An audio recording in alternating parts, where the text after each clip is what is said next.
আপনাদের টিমটাকে ভাঙা হবে না, আপনারা কন্টিনিউ করতে পারেন। Thank you very much. কিন্তু আজ থেকে আপনাদেরকে মনিটর করা হবে।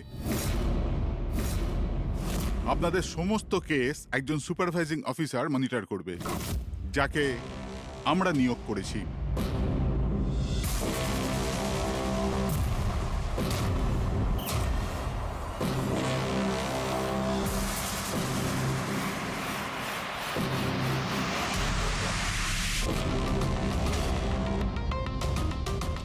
হ্যালো, আমার নাম শীতল। আজ থেকে শীতলই আপনাদের মনিটর করবে। মনিটর করবে মানে? মানে এইটা হলো যে আপনাদের কেসের যাই অ্যাক্টিভিটি হোক সেটা শীতল আমাদের বলবে। আপনাদের কেসগুলোর সমস্ত খবরাখবর রাখবার অধিকার থাকবে শীতলের।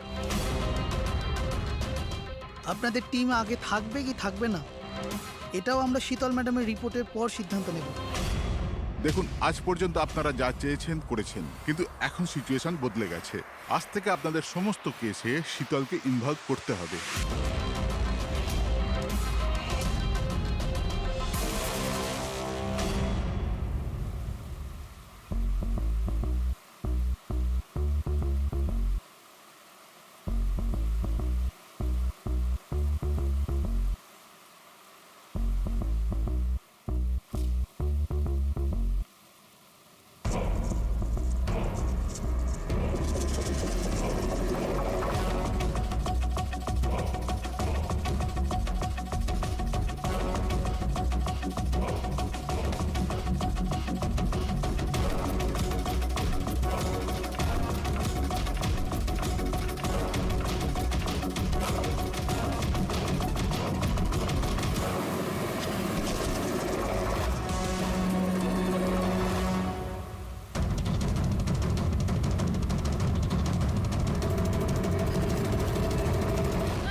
দেখুন, আমার কাজের ধরন কিছু আলাদা, আর আর আপনাদেরকে আমার কাজ ফলো করতে হবে। তার মানে আপনি এটা বলতে চাইছেন যে আজ থেকে আপনি আমাদের বস? না না, I don't like the word boss. Boss বলা উচিত হবে না। দেখুন, আমি এখানে এসেছি আপনাদের কেসগুলো স্মুথলি হ্যান্ডেল করার জন্য, আর আমি চাইবো যে এখানে আমার ডিসিশনে ফাইনাল হবে। দেখুন প্লিজ, রাগ হওয়ার কোনো কারণই নেই, কারণ আমি শুধু অর্ডার্স ফলো করছি। ইনফ্যাক্ট আমার কাছে অর্ডার্স আছেও, আর এখানে পরিষ্কার লেখাই আছে যে আজকের পর যে কেসেরই আপনার ইনভেস্টিগেশনস করবেন ওটা আমার নজরের মধ্যে থাকবে। ইনফ্যাক্ট আমার লুক রাখতে হবে, আর প্রত্যেকটা ইনভেস্টিগেশন কেসের রিপোর্ট আমাকে দিতে হবে, and that also includes forensic investigation. আর এখানে এটাও লেখা আছে যে কোনো সাসপেক্টের সাথে যে কোনো ফিজিক্যাল ভায়োলেন্স করার আগে আমাকে জিজ্ঞেস করতে হবে। আর দেখুন, হ্যালো এসিপি প্রদ্যুমান। আচ্ছা ঠিক আছে, আমরা আসছি। ওকে, দুটো খুন হয়েছে, আমাদের বেরোতে হবে। এত তাড়াতাড়ি বেরোবেন আপনারা? ফাইন্ড আউট করবেন না যে ওই কলটা ফ্রড নাকি সত্যি সত্যি মার্ডার হলো কিনা, এভাবে বেরিয়ে যাবেন?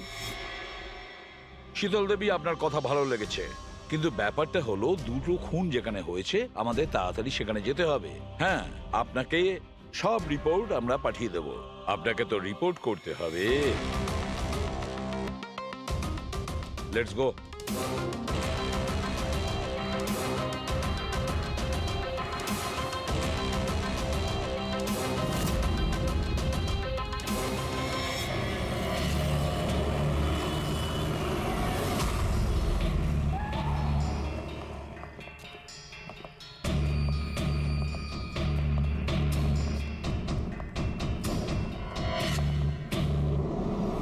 কোথায় খুন হয়েছে জানি না। জানো না? তার মানে আপনারাই ফোন করে বলেছিলেন যে খুন হয়েছে এখানে? দুটো খুন হয়েছে, তাই জন্যই আমি আপনাদের ডেকেছি। দুটো খুন হয়েছে, কিন্তু খুন কোথায় হয়েছে? লাশ দুটো কোথায়? জানি না স্যার, আমি শুধু শুনেছি। কি শুনেছো তুমি?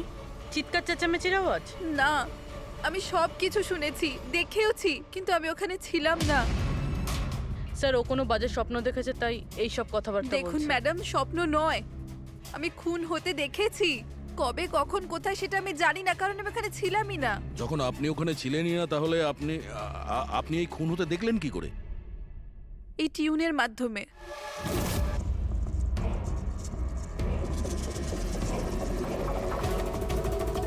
এই বিটটায় অনেক বৃষ্টি হচ্ছে, আশেপাশে গাছ আছে আর একটা ভাঙা বোটও আছে। এই এই ড্রামটায় কেউ এই লোকটাকে টেনে নিয়ে যাচ্ছে, আর এই বিটটাতে ওই ওই লোকটা ওকে পাথর দিয়ে মাথায় মারছে। আচ্ছা, তুমি ওদেরকে খুন হতে দেখেছো মিউজিকের পার্ট শুনে? এটা হয়নি তো যে এগুলো তোমার শুনে কিছু ভেবেছো, আন্দাজ করেছো? স্যার, আমি গেস করিনি। এই মিউজিক আমি দেখতে পাচ্ছি। কিন্তু মিউজিকে খুন হতে দেখা কিভাবে সম্ভব? ম্যাম, অনন্যার শরীর খারাপ তাই এরকম কথা বলছে। আপনি কে? স্যার, আমার নাম লতা, আমি এখানকার ম্যাট্রন। আমি ওকে ছোটবেলা থেকে চিনি, যখন থেকে ও অরফেনেজে এসেছে। কি অসুখ হয়েছে অনন্যার? স্যার, ওর সিনেস্থেসিয়া আছে। সেনেথেসিয়া? ম্যাম, একটা কন্ডিশন আছে। নর্মাল কন্ডিশনের মানুষরা মিউজিক শুনতে পায়, কিন্তু এই কন্ডিশনে মানুষ মিউজিক শুনতে শুনতে ভিজুয়ালও দেখতে পায়, আর মিউজিক শুনতে শুনতে ভিডিওর মতো দেখতে পায়। আপনি তার মানে বলতে চাইছেন যে অনন্যা সাউন্ড দেখতে পায়? Yes sir. কি করে? আপনি চোখ বন্ধ করুন আর ইমাজিন করুন ড্রাম বিট শুনতে পাচ্ছেন। নিন, কল্পনা করছি। আপনি কি দেখতে পাচ্ছেন? ড্রাম বিটের আওয়াজ শুনতে পাচ্ছি, কিন্তু আমি কিছু দেখতে পাচ্ছি না। এটা নর্মাল কন্ডিশনে হয়, কিন্তু সিনেস্থেসিয়াতে মানুষ মিউজিকের সাথে নিশ্চয়ই কিছু না কিছু দেখতে পায়। যেমন কিছু মানুষদের দেখতে পায়, রং দেখতে পায়, বা যে কোনো কিছু দেখতে পায়। তার মানে এই মিউজিকের পার্ট শুনে তুমি ওই খুন দুটো হতে দেখেছো? হ্যাঁ। আমার মনে হচ্ছে যে অনন্যা মিউজিক শুনে যেটা দেখছে ওটা আসলে নেই। ও ওটাকে ভিজুয়ালাইজ করছে, যেমন আমরা স্বপ্নে দেখি। কিন্তু স্বপ্নতে যেটা আমরা দেখি সেটা ভিজুয়ালাইজ করি, কিন্তু সেটা সত্যিকারের হয় না। স্যার না, স্যার আমি যেটা দেখছি সেটাই বাস্তব। যেটা আমি দেখছি সেটা খুব ভয়ঙ্কর, যেন আমি টিভিতে কাউকে মার্ডার হয়ে যেতে দেখছি। আর দুটো আলাদা আলাদা মিউজিকে দুটো আলাদা আলাদা খুন হচ্ছে, একটা পাথর দিয়ে হচ্ছে আর একটা ক্রোবার দিয়ে। আচ্ছা, আর একটা খুনের ব্যাপারে তুমি কিছু বলতে পারবে? খুনটা কোথায় হয়েছে, তার আশেপাশে কোথায় কি ছিল, খুনি কে, কি করছিল?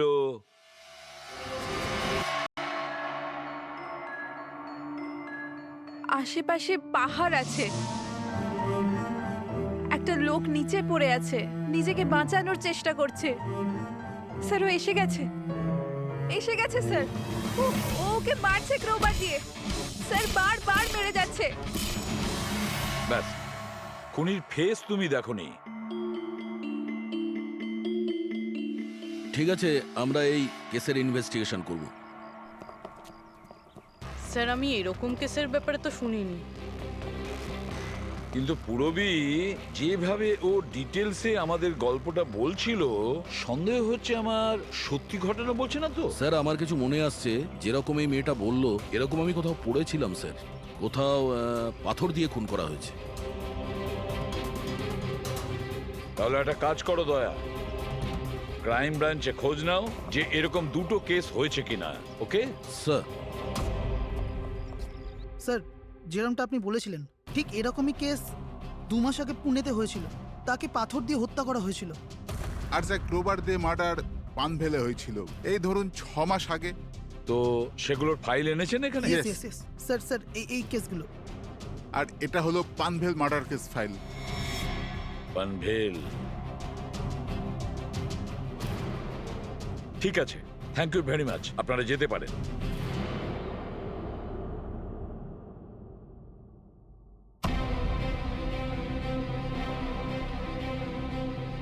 আমি খুন হতে দেখেছি, আশেপাশে গাছ আছে আর একটা ভাঙা বোটও আছে।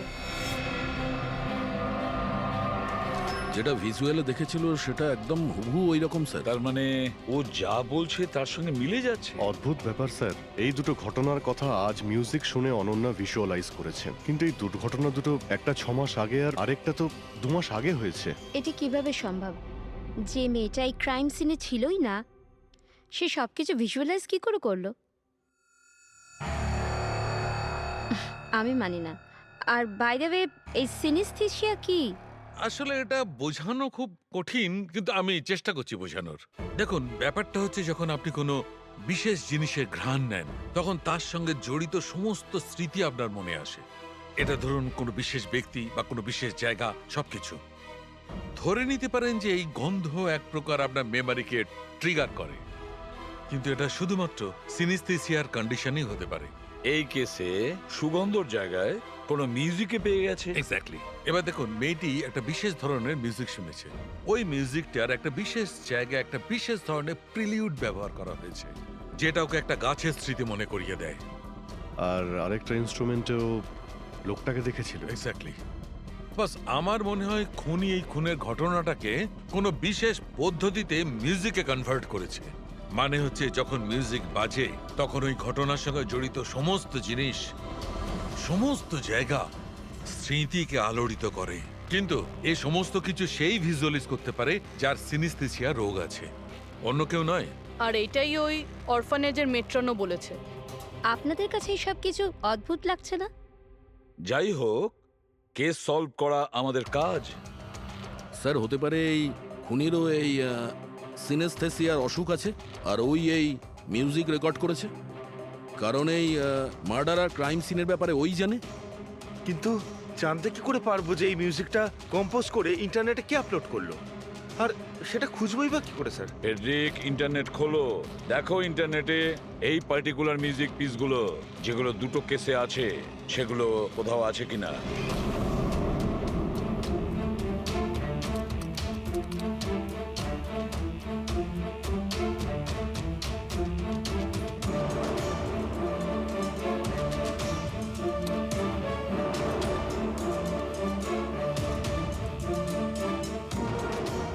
স্যার স্যার পেয়ে গেছি স্যার, দুটো টিউনই একই গানের। একটা ইন্ডিয়ান টিম বানিয়েছে। ডেকে নাও ওই ব্যান্ডের লোকেদের। Okay sir. ওকে, আপনারা আপনাদের ইনভেস্টিগেশন করতে থাকুন, আমি একটা অন্য কাজ সেরে আসছি।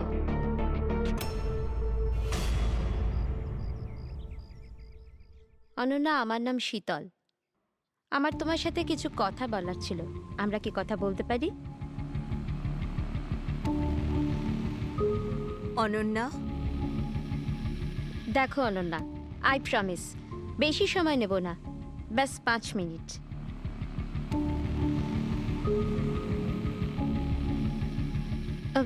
ও কিছু বলছে না কেন? ম্যাম ওই খুব ভয় পেয়ে আছে। ওই ঘটনাটা ওর মাথায় খুব প্রভাব ফেলেছে। ও নর্মাল হতে কিছুটা সময় লাগবে। ওকে। আমার অনন্যার ব্যাপারে এখানে লোকের সাথে কিছু কথা বলতে হবে। পসিবল? হ্যাঁ প্লিজ। মিউজিক টিউন থেকে খুন? এটা কিভাবে সম্ভব স্যার? পসিবল আছে। সিনেস্থেসিয়ার একজন পেশেন্ট তোমার এই মিউজিক পিস শুনে একটা খুনের ব্যাপারে ভিজুয়ালাইজ করেছে, বুঝেছো? তোমার ওই মিউজিক পিসে কোনো খুনের রহস্য লুকিয়ে আছে। আর আমাদের মনে হচ্ছে খুনি সেই যে এই টিউন বানিয়েছে। আমরা খুন করিনি। আর আর সত্যিটাই হলো যে এই টিউন আমরা কম্পোজই করিনি। এই টিউন আমরা ফ্রি সাইট থেকে ডাউনলোড করেছিলাম। কোন সাইট থেকে ডাউনলোড করেছিলে দেখাও। দেখুন স্যার, এই দেখুন স্যার। স্যার এই টিউনটা আমাদের পছন্দ হয় তাই ডাউনলোড করে আমরা গানে দিয়ে দিই। কে আপলোড করেছিল এই টিউনটা? স্যার এটা অজ্ঞাত, অ্যানোনিমাস। অজ্ঞাত? আমাদের সেই অজ্ঞাতকে খুঁজতে হবে। ম্যাম ও আমাদের স্টাফ। ও হলো পূজা, ও হলো রমেশ, ও আরতি। এমনিতে ও এনজিওতে কাজ করে, কিন্তু আমাদের এখানে প্রায় আসা যাওয়া করে। আপনাদের কিছু বলার ছিল অ্যাকচুয়ালি অনন্যার ব্যাপারে। আপনারা কি অনন্যার ব্যাপারে কিছু বলতে পারেন আমায়?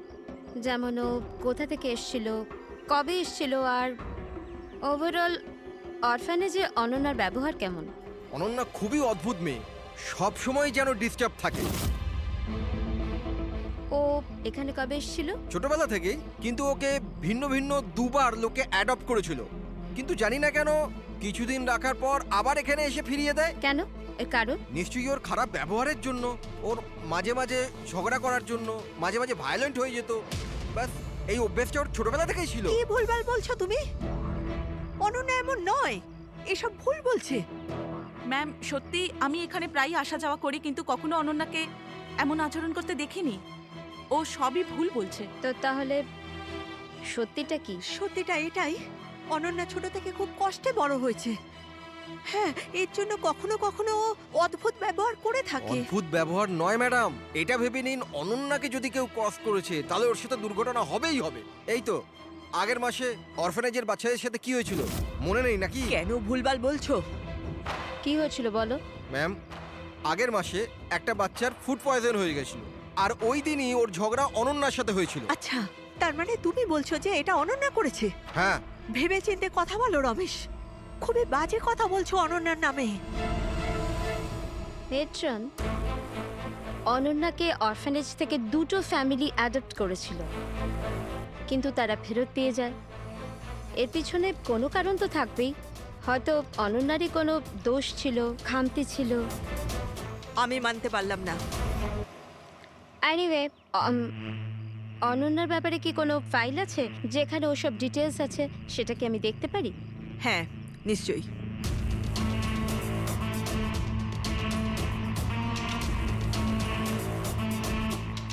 এই নিন। Thank you.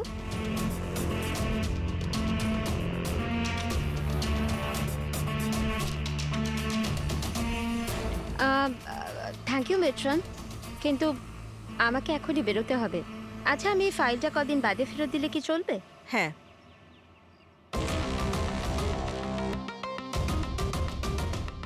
হ্যালো, আমাকে যাদের সিনেস্থেশিয়া আছে না, ওনাদের সাথে দেখা করার আছে, আর ওদের ব্যাপারে কিছু জানার আছে। এই 3 জনের সিনেস্থেশিয়া আছে। 1 মিনিট, আপনাদের কিছু দেখাতে চাই আমি।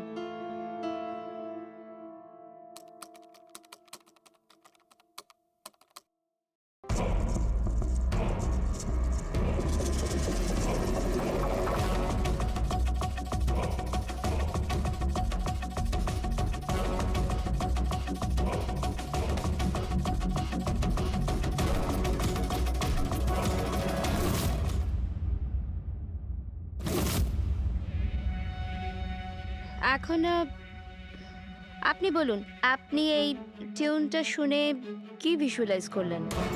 ম্যাম, আমি একটা বড় ঘাস ভর্তি মাঠ দেখলাম, সেখানে গরু ঘাস খাচ্ছিল আর সূর্য পরিষ্কার দেখা যাচ্ছিল। আমি একটা নদী দেখলাম, ওখানে নৌকো ছিল, আর আমি দেখলাম কিছুজন আগুন জ্বালিয়ে বসেছিল। ইন্টারেস্টিং। চলুন, আপনাদের মধ্যে আপনি বলুন, আপনি কি দেখলেন? শহর শহর দেখেছি আমি, ওই ভিড়ভাট্টার জায়গা আর উঁচু উঁচু বিল্ডিং, আর ওগুলোর উপর বিজ্ঞাপনের লাইট লাগানো। ইন্টারেস্টিং। 3 different interpretations.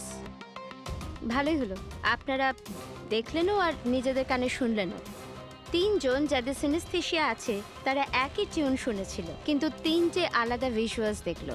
আর ওই মিউজিক শুনে খুন হতে দেখেছে। এক্স্যাক্টলি। দুনিয়াতে একজনই মানুষ আছে যে এই মিউজিক টিউনটাকে খুন দিয়ে ইন্টারপ্রেট করেছে। কে? খুনি নিজেই, আর ওই খুনি আর কেউ নয়, অনন্যা। হোয়াট? এটা আপনি কি বলছেন? ওই মেয়েটা নির্দোষ? দেখুন এসিপি স্যার, কেস প্রমাণ দিয়ে সলভ করা হয়, ভাবনা দিয়ে নয়। আর আমি ভাবনায় বয়ে যাওয়ার ভুল করিনি। আমি অরফানেজে গিয়েছিলাম, আর ওখানে গিয়ে জানতে পারলাম যে অনন্যাকে 2টো ফ্যামিলি অ্যাডপ্ট করেছিল, কিন্তু ব্যাস কদিন পরেই 2টো ফ্যামিলি অনন্যাকে অরফানেজে দিয়ে গিয়েছিল। আর ওই 2 জন লোক ওখানেই ছিল যাদের মার্ডার হয়েছিল আর যারা অনন্যাকে অ্যাডপ্ট করেছিল। আমি অনন্যাকে অ্যারেস্ট করেছি আর ওকে নাবালক আদালতে পেশ করার ব্যবস্থা করেছি। আপনি আমাদেরকে না বলে না জিজ্ঞেস করে ওকে অ্যারেস্ট করেন কি করে? I don't need your permission recipe sir, আপনাকে বলার প্রয়োজন ছিল না। ও খুনি আর ওকে শাস্তি পেতেই হবে। আপনি ওই ক্রাইম সিনের ফটো আর পোস্টমর্টম রিপোর্ট দেখেছেন? অফকোর্স দেখেছি। তো হয়তো ভালো করে আপনি দেখেননি, না হলে ওকে আপনি অ্যারেস্ট করতেন না। খুনি অনেক শক্তি প্রয়োগ করেছিল খুন করার জন্য। একটা 15 বছরের মেয়ে দুজনকে এত নৃশংসভাবে খুন করতে পারে না। আপনারা ওই মেয়েটাকে বাঁচানোর চেষ্টা করছেন। দেখুন, মেয়েটি নির্দোষ আর আমরা কোনো নির্দোষের শাস্তি চাই না। অনন্যা খুনি, এর শাস্তি ওকে পেতে হবে, তাই ওকে অ্যারেস্ট অর্ডার দিয়েছি আর এটা আমার ডিসিশন আর এটাই ফাইনাল ডিসিশন। আপনারা শুধু সময় নষ্ট করছিলেন। আর হ্যাঁ, এই মিডিয়াকে এই কেসটার ব্যাপারে জানাতে হবে। আপনারা প্লিজ মিডিয়াকে জানিয়ে দেবেন যে এই কেসটা সলভ হয়ে গেছে। আপনি যদি কেস সলভ করেন আপনিই বলে দিন, আমাদেরকে কেন বলছেন? ফাইন, নো প্রবলেম, আমি বলে দেব। কিন্তু এটা আপনারা আমার ওয়ার্নিং ভেবে নিতে পারেন, নয়তো আশা করছি এরপর থেকে আমার সমস্ত কথা আপনারা শুনবেন।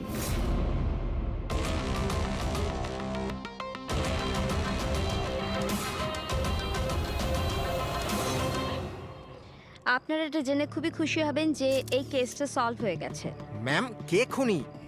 খুনি একটা 16 বছরের মেয়ে যার নাম অনন্যা।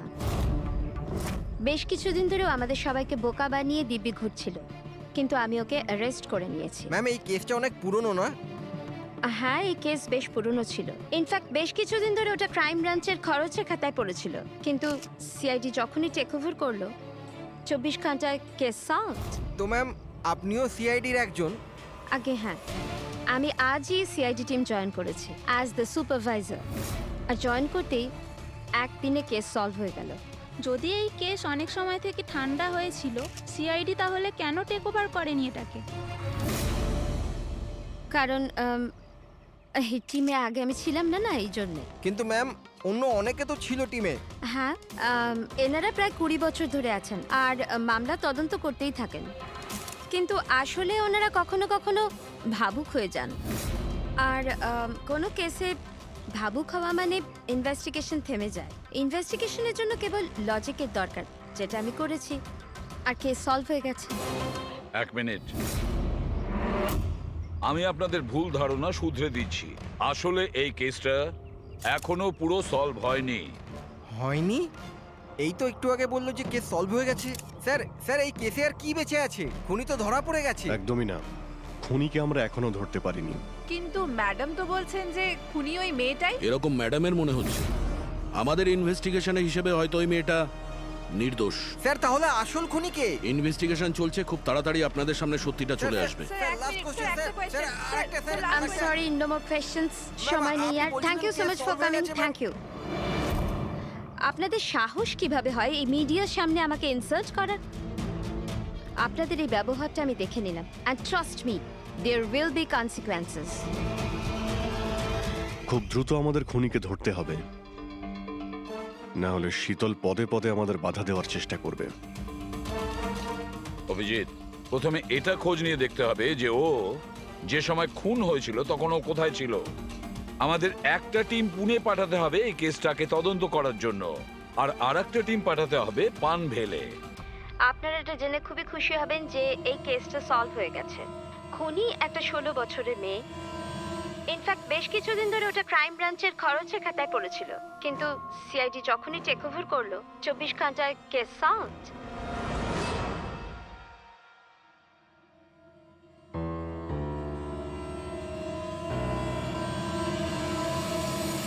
দেখুন, 23শে ফেব্রুয়ারি বিকেল 4টে থেকে 7টার সময় অনন্যা কোথায় ছিল?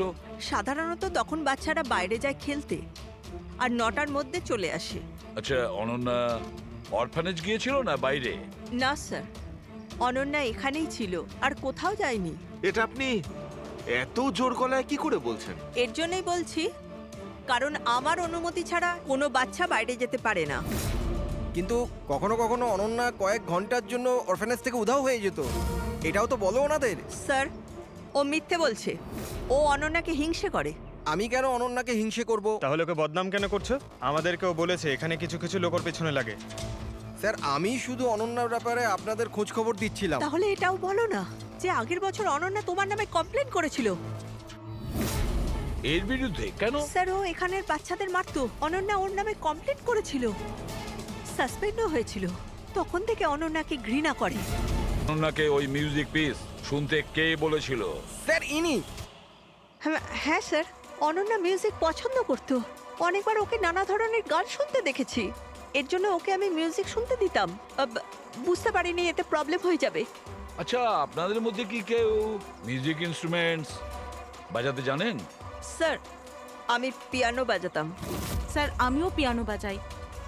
আচ্ছা একটা কথা বলুন, যেদিন পুনেতে খুন হয়েছিল সেদিন আপনারা কোথায় ছিলেন? আমরা সব বাচ্চাদের নিয়ে পুনা গিয়েছিলাম। সেদিন আপনারা সবাই পুনাতে ছিলেন? কি ছিল ওখানে? ওখানে একটা ইভেন্ট ছিল তাই। স্যার, হ্যাঁ, এরা প্রত্যেকে সাধু সাজার নাটক করছে। একটা কাজ করি আমরা, এদের প্রত্যেকের কম্পিউটার চেক করো, দেখো কে এই মিউজিক পিস বানিয়েছে আর আপলোড করেছিল। কারণ যে এই মিউজিক পিস বানিয়ে আপলোড করেছে না, সেই খুনি হতে পারে।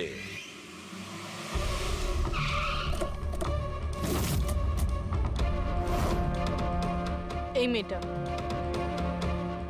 এখানে 2 মাস আগে এসেছিল। হ্যাঁ ম্যাম, এই 2 মাস আগে একটা এনজিও ইভেন্ট অর্গানাইজ করেছিল। তো ওই ইভেন্টে ও ডান্স করতে এসেছিল। ও খুব ভালো ডান্স করেছিল sir. She is a very talented girl. আর ওই দিনই এখানের আশেপাশে একটা খুন হয়েছিল। খুন তো হয়েছিল স্যার, কিন্তু যে জায়গায় খুন হয়েছিল সেটা এখান থেকে প্রায় 1 ঘন্টার রাস্তা হবে। আর এই ইভেন্ট ওই দিন কটার সময় শুরু হয়েছিল? 5টার সময় শুরু হয়েছিল, রাত প্রায় 8টার সময় শেষ আচ্ছা, হয়েছিল। আপনাদের কি মনে আছে এই মেয়েটা পুরো সময় ইভেন্টেই ছিল নাকি এখান থেকে অন্য কোথাও গিয়েছিল? এই মেয়েটা 6টার সময় স্টেজে উঠেছিল আর ইভেন্ট শেষ হওয়া পর্যন্ত স্টেজেই ছিল। স্যার মেডিকেল রিপোর্ট অনুযায়ী খুন 3টে থেকে 6টার মধ্যেই হয়েছে। এই দেখো, এটা হচ্ছে সেই জায়গা যেখানে খুন হয়েছিল, আর এই জায়গায় ইভেন্ট ছিল। এখান থেকে এখানে পৌঁছানোর জন্য মিনিমাম 1 ঘন্টা লাগে। স্যার হতে পারে ও দুপুরবেলায় বেরিয়ে গেছিল, খুন করে তারপরে ইভেন্ট জয়েন করেছিল। আরে না না ম্যাম, এরকম কিছুই হয়নি। অ্যাকচুয়ালি ইভেন্ট শুরুর আগে আফটারনুনে রিহার্সাল ছিল, আর ওই মেয়েটা ওখানে 4টে পর্যন্ত ছিল। আর এরপর 5টা থেকে সমস্ত স্টুডেন্ট ব্যাক স্টেজে এক জায়গায় হচ্ছিল। 4টের সময় রিহার্সালে ছিল, হ্যাঁ। আর 5টার সময় ব্যাক স্টেজ। ইয়েস। আর একটু আগে আপনি বললেন 6টার সময়ও স্টেজে ছিল। যদি এটা হয় তো অনন্যা খুন কি করে করবে?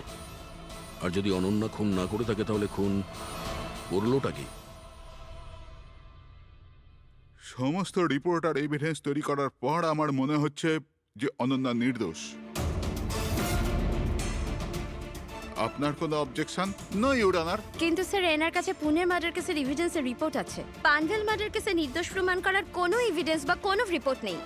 এরকম হতে পারে যে অনন্যা অরফানেজ থেকে বেরিয়ে গিয়েছিল আর মার্ডার করে আবার ফিরে গিয়েছিল। It can be possible, right sir? আপনার কাছে যদি কোনো প্রমাণ থাকে তো প্লিজ দিন, যাতে এটা প্রমাণ হয় যে যখন খুন হলো অনন্যা পানভেলে ছিল। দেখুন, এভিডেন্সেস আর সাক্ষ্য প্রমাণ অনুযায়ী এই কেসটা ডিসমিস করে দেওয়া হচ্ছে। অনন্যাকে দয়া করে ছেড়ে দিন।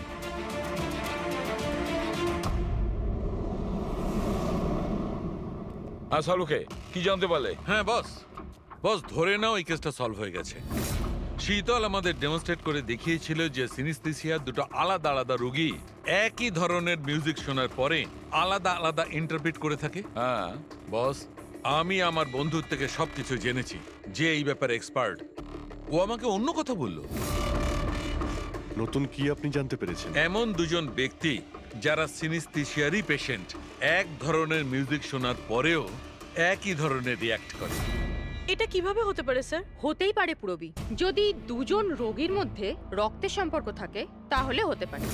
ও শীতল যা বলেছিল সেটাও ঠিক ছিল, কিন্তু সম্পূর্ণভাবে ঠিক ছিল না। কিছু রেয়ার কেসে এরকমটা হয়, যেমন আমার বন্ধু বলেছে। হ্যাঁ, কিন্তু দুজন রোগী যদি একই পরিবারের হয় তবে। কাকা, জ্যাঠা বা ভাইও হতে পারে। না না, ইমিডিয়েট ফ্যামিলি মেম্বারই হতে হবে, যেরকম মা বাবা, ভাই বোন। তা কেন? সেটা এই কারণে ফ্রেডি, কারণ এটা একটা জেনেটিক অসুখ। বাস মেডিকেল জার্নাল থেকে আমি এরকম কিছু আর্টিকেল বার করছি, এসব তোমাকে দেখাচ্ছি। আরো কেউ আছে যে অনন্যার মতো ওই দুটো মিউজিক পিসের ওপর একই ভিজুয়াল দেখতে পায়, যেটা অনন্যাও দেখে? আমি আপনাদের কি করে ধন্যবাদ জানাবো? আপনারা আমায় জেল যাওয়া থেকে বাঁচালেন। আমরা শুধুমাত্র সেটাই করেছি যেটা আমাদের ডিউটি, অপরাধীদের জেলের ভেতরে আর নিরপরাধীদের মুক্তি। কিন্তু আসামিটা কে? তোমার কোনো আত্মীয়। আমার ফ্যামিলি মেম্বার? হ্যাঁ অনন্যা, কারণ তোমার কাছে যে ধরনের ভিজুয়ালস এসছে সেই ধরনের ভিজুয়ালস তার কাছেই যেতে পারে যার সঙ্গে তোমার রক্তের সম্পর্ক আছে, আর সেই এই ধরনের মিউজিক বানিয়েছে। কিন্তু স্যার, আমার ফ্যামিলি মেম্বার কি করে হতে পারে? আমি তো অনাথ, না? আছে কেউ যাকে তুমি চেনো না? তাহলে জানতেও চাই না। ছোট থেকে আমার স্বপ্ন ছিল যে আমার পরিবারের সবাই আসবে আর আমায় এসে নিয়ে যাবে, আমরা একসাথে আনন্দে থাকবো। আর আপনারা বলছেন ও কোনো খুনি? আমরা তোমাকে শুধু সেটাই বলছি যেটা সত্যি। অনন্যার নামের প্যাকেজ এসেছে, দরজার বাইরে রাখা ছিল।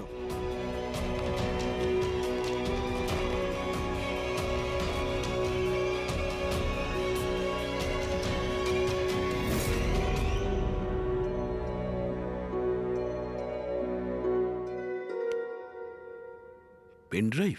পঙ্কজ,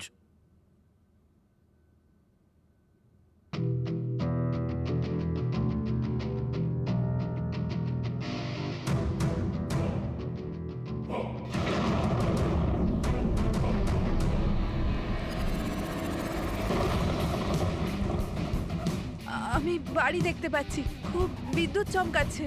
কোনো মহিলা বাড়ির মধ্যে দৌড়াদৌড়ি করছে আর একটা দোলনাও আছে বাইরে। কে ওই মহিলার পিছনে ক্রোবার নিয়ে দৌড়চ্ছে? আর কি? ও ওই মহিলাকে ক্রোবার দিয়ে মারছে। কাকে মারতে দেখলে? জানি না স্যার, এটা তো একটা চিঠিও আছে। আনিয়া, এটা তোমার ভবিষ্যৎ। তুমি যা দেখেছো তোমার সাথে তাই হবে, এটাকে কেউ আটকাতে পারবে না। এই মিউজিকের সাথে অনন্যা যেটা দেখেছে, কেউ ওই মহিলাকে মারতে চলেছে। আর একটা বাড়ি আছে, বাড়ির সামনে বিদ্যুৎ চমকাচ্ছে আর আর দোলনা আছে। আর স্যার, খুনি খুন ক্রোবার দিয়ে করে। এতদিন আমরা ভাবতাম খুনি আগে খুন করে তারপরে মিউজিক বানায়, কিন্তু এখানে তো উল্টো। প্রথমে খুনি মার্ডার প্ল্যান করে, তারপরে মিউজিক বানায়, আর তারপরে মিউজিক অনুযায়ী খুন করে। আমি আমি মরতে চাই না, প্লিজ আমায় বাঁচিয়ে নিন। অনন্যা, ঘাবড়িও না, তোমার কিচ্ছু হবে না, আমরা আছি না তোমার সাথে। সবার আগে ওই খুনিকে খুঁজতে হবে, যে কোনো ভাবেই হোক। কিন্তু যদি খুনি ওর পরিবারেরই একজন হয় তাহলে খুঁজবো কি করে? ওকে খোঁজার আগে আমাদের এটা জানতে হবে যে 16 বছর আগে অনন্যাকে অরফানেজে নিয়ে এসেছিল কে।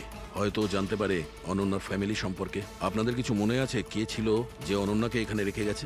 না, মনে তো নেই। 16 বছর আগে কেউ ওকে বাইরে ছেড়ে চলে গিয়েছিল।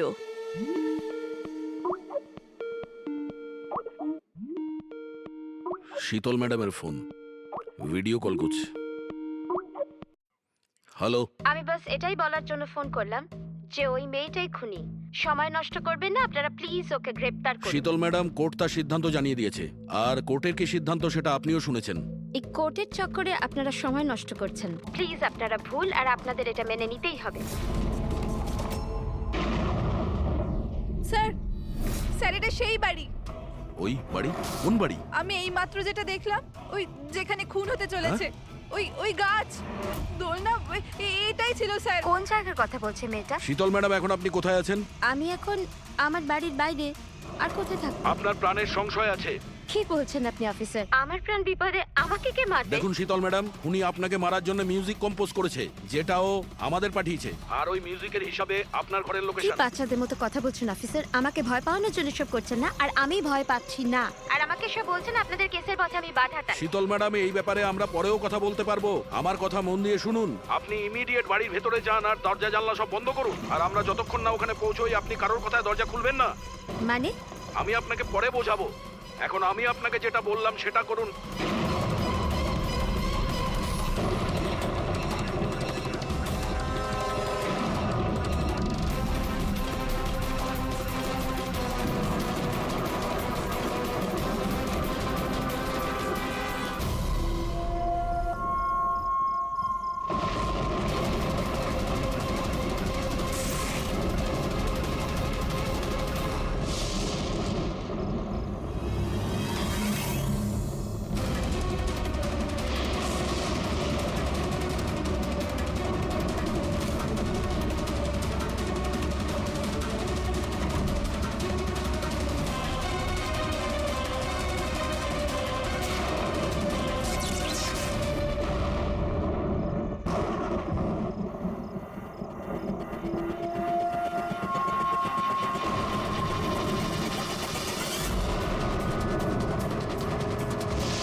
তুমি আমার উপর আক্রমণ করছো কেন? তুমি জানো না এর ফল কি হবে। আমি তোমাকে ছাড়বো না। আমার কাছ থেকে বেঁচে তুমি পালাতে পারবে না। কে তুমি? ওই দাঁড়া। ওকে okay sir.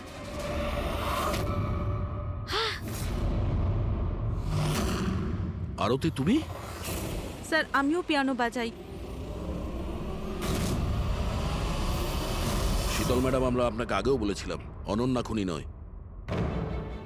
I am sorry sir, আমার আপনাদের কথা বোঝা উচিত ছিল। আমি আমার মতো করে ইনভেস্টিগেশন করেছিলাম, আর আপনারা আপনারা আপনাদের মতন। আমরা দুজনেই আমাদের ডিউটি করেছিলাম অফিসার। ট্রাস্ট মি, আমার ক্যারিয়ারে প্রথম হলো যে আমার জাজমেন্ট ভুল হলো। ওটা ঠিক আছে, আপনার মাথায় আঘাত না লেগেছে। না না, আই এম ওকে। ফ্রেডি, অ্যাম্বুলেন্সকে ফোন করো তাড়াতাড়ি।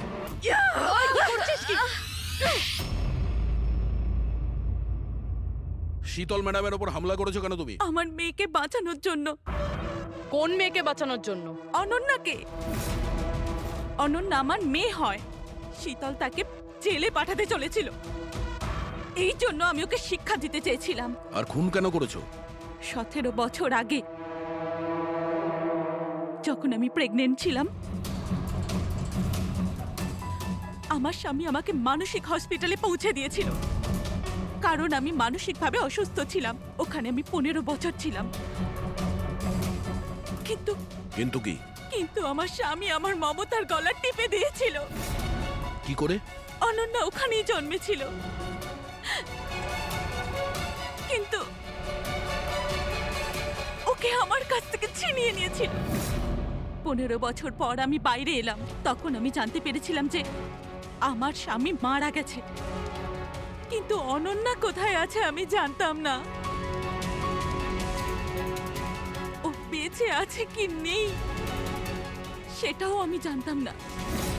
আমি অনেক অরফানেজে ওকে খোঁজার চেষ্টা করেছিলাম, ওকে কোথাও পেলাম না। ওর ব্যাপারে কি করে জানতে পারলেন আপনি? 6 মাস আগে যখন আমি এই অরফানেজে এলাম, তখন আমি অনন্যার কেস ফাইল পেলাম। আমি জানতে পারলাম যে অনন্যাকে 2 জন মানুষ অ্যাডপ্ট করেছে, আর তারপর ওকে ফেরত পাঠিয়ে দিল। কিন্তু যখনই আমি জানতে পারলাম যে অনন্যার সিনেস্থেশিয়া আছে আর ও সব দেখতে পাচ্ছে যেটা আমি মিউজিকে প্ল্যান করেছিলাম, তখনই আমি রিয়েলাইজ করলাম যে অনন্যা আমারই মেয়ে। এই জন্য আমি 2 জনকে খুন করে দিলাম। আমি ওই মানুষগুলোকে ঘেন্না করি যারা অনাথ বাচ্চাকে অ্যাডপ্ট করার পরেও তাদের ফিরিয়ে দিয়ে যায়। আমি অনন্যাকে সবকিছু বলে দিতে চেয়েছিলাম, কিন্তু আপনাদের অনুসন্ধানের ফলে আমি থেমে গেলাম, কেননা আমার মনে হলো যে আপনারা অনন্যাকে সন্দেহ করবেন। এই জন্য আমি চিঠি পাঠিয়ে আপনাদের মন অন্যদিকে ফিরিয়ে দেওয়ার চেষ্টা করেছিলাম, কিন্তু আপনারা আমার প্ল্যানকে ভেস্তে দিলেন। যে মেয়েকে পাওয়ার জন্য তুমি 2টো জীবন নিয়েছো, এখন সারা জীবন ওই মেয়ের থেকে দূরে থাকতে হবে তোমায়।